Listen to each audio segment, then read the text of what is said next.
Assalamualaikum warahmatullahi wabarakatuh. Bismillahirrahmanirrahim. Alhamdulillahi wa kafa.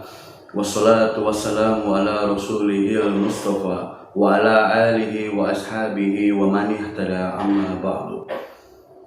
Jumpa lagi di Al-Badar TV. Oke, pada kesempatan kali ini saya akan bahas tentang kesurupan atau kerasukan. Oke, soal tentang kesurupan dan kerasukan ini saya membaginya menjadi 5 bagian atau 5 jenis. Saya membagi kesurupan itu menjadi 5 jenis. Apa saja itu? Simak. Yang pertama, abreaksi. Abreaksi di dalam dunia hipnosis ya. Oke, di dalam dunia hipnosis kesurupan itu biasanya disebut abreaksi. Oke, abreaksi itu kondisi di mana muatan emosi seseorang di dalam pikiran alam bawah sadarnya itu meluap atau keluar, baik dari terlihat dari ucapan atau perilakunya. Seperti di abreaksi, saya membaginya ada 2 jenis gitu ya, ada 2 kriteria, ada 2 abreaksi dibagi menjadi 2. Ada abreaksi yang sifatnya keras. Sifatnya keras itu pada saat perilakunya itu pada saat orang sedang abreaksi, perilakunya itu seperti marah atau dia teriak-teriak, dan juga ada yang mencakar, bahkan ada yang mendorong, bahkan ya seperti itulah. Nah, itu keras sifatnya pada saat mereka dalam posisi abreaksi. Kemudian ada lagi yang lunak. Yang lunak itu seperti menangis. Jadi pada saat mereka masuk ke dalam mode abreaksi ini, mereka tuh menangis, sedih, mungkin ada yang terdiam gitu ya, yang terdiam.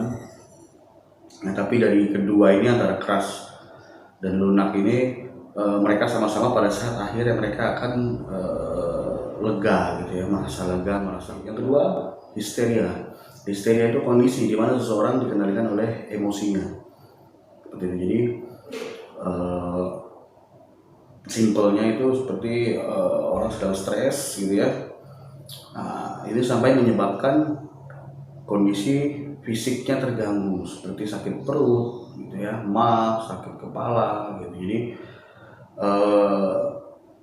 kondisi seseorang itu seperti sakit perut, sakit kepala, itu dikendalikan oleh emosinya. Semakin dia emosi gitu ya, semakin dia stres, malahan akan memperburuk kondisi fisiknya, seperti itu. Memperparah sakit perutnya, memperparah mahnya, memperparah sakit kepalanya, seperti itu. Ada juga yang bilang ya, orang-orang zaman dulu penyakit itu awalnya dari pikiran, dan itu ada benarnya juga, terbukti gitu ya, ada benarnya. Jadi kalau sudah stres sampai mungkin ada yang sampai kesurupan gitu ya, saking dia emosinya, saking dia stresnya, seperti itu. Kenapa? Karena pada saat kenapa bisa sampai seperti itu gitu ya, kondisi mental stresnya itu atau emosinya itu menyebabkan kondisi fisiknya atau kondisi tubuhnya itu terganggu. Karena pada saat kita stres itu tubuh kita menghasilkan zat adrenalin.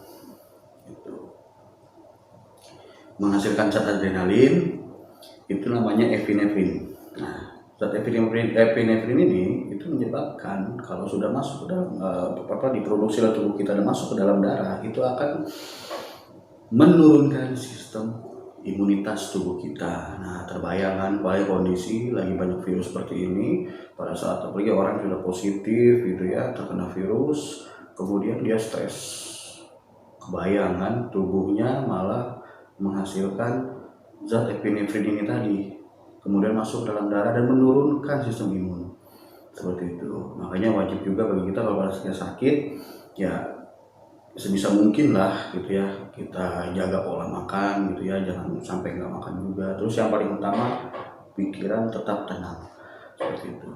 Karena takutnya ya tadi di mulut dunia psikologi itu, histeria ini itu ya bisa seperti orang kerasukan gitu ya. Yang ketiga, DTD, Dissociative Trance Disorder. Nah, ini menurut dunia kedokteran. DTD ini kondisi di mana seseorang kehilangan kesadarannya atau trans. Bahkan dia juga bisa kepribadiannya menjadi pribadi yang lain seperti itu. Jadi kepribadian, ada orang yang tiba-tiba dia jadi ular, berubah jadi ular gitu ya. Nah, yang anehnya kan kalau ular dia harusnya diam aja seperti ini, niut-niut gitu. Cuma ini mungkin tangannya yang surupan. Jadi di dunia kedokteran itu namanya DTD, Dissociative Trance Disorder.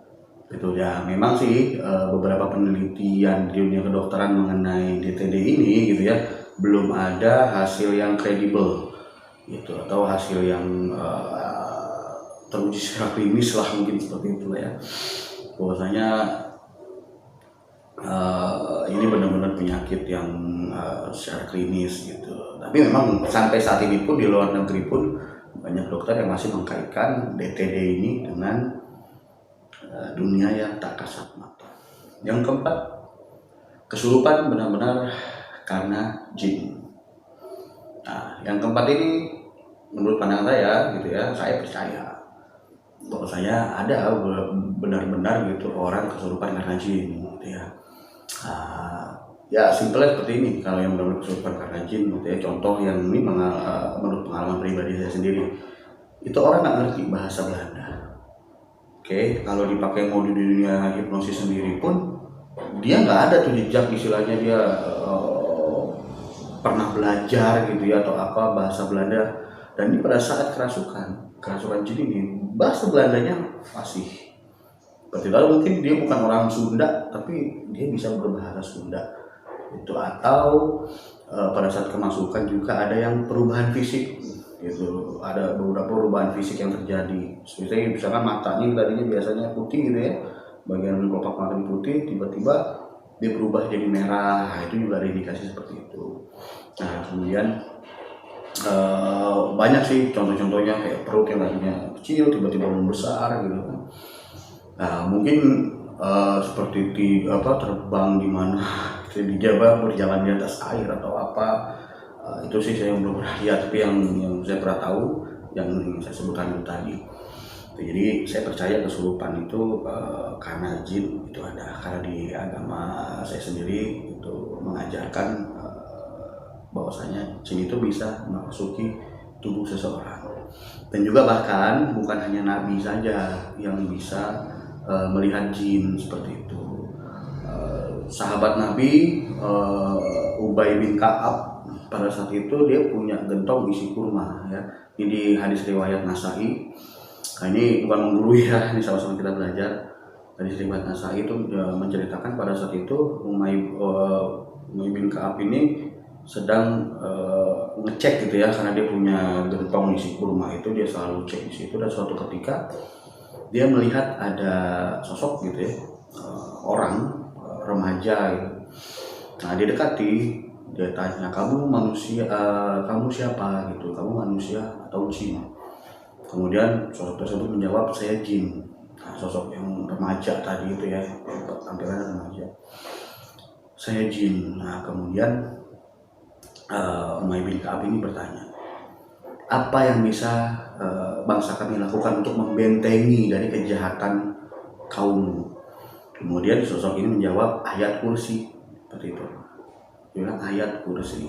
Nah, kemudian keesokan bertanya kepada Rasulullah, apakah ini benar ya Rasulullah? Jadi dia menceritakan gitu ya, dan Rasulullah menjawab, ya benar. Nah, jadi dari hadis riwayat Nasai ini menggambarkan juga gitu bahwasanya bukan hanya nabi saja gitu yang bisa melihat jin, makhluk jin gitu. Karena jin juga bisa menyerupai apapun ya, di ajaran agama saya itu bisa menjadi hewan, bisa menjadi apapun seperti itu. Yang kelima, kesurupan karena kebutuhan. Kesurupan karena kebutuhan ini adalah kondisi di mana ketika seseorang itu pura-pura kesurupan untuk mencapai tujuan tertentu ya. Ya macam-macam, ada yang ya untuk bikin konten seperti yang sedang rame-rame sekarang ini. Jadi mereka pura-pura kesurupan, pura-pura kerasukan gitu ya.